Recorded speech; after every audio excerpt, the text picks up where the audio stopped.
Do you have to empty the water tank after every dry cycle in a heat pump dryer?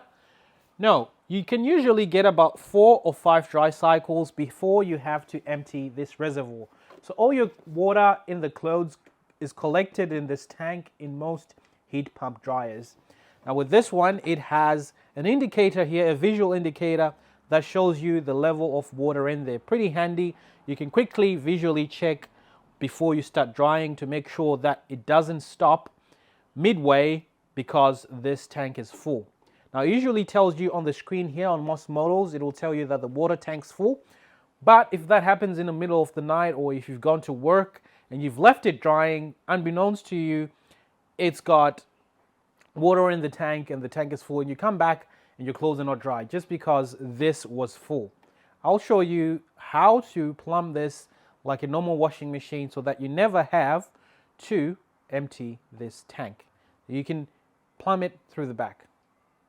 Most of these at the back have pipes running from the bottom where the water is collected and pumps it all the way to the top. To plumb it like a normal washing machine, you'll have to disconnect one of these. Now the one that you need to disconnect, the one that feeds the water reservoir, is this one. On this particular model, it's this one. So what you do then is you just unplug this from there.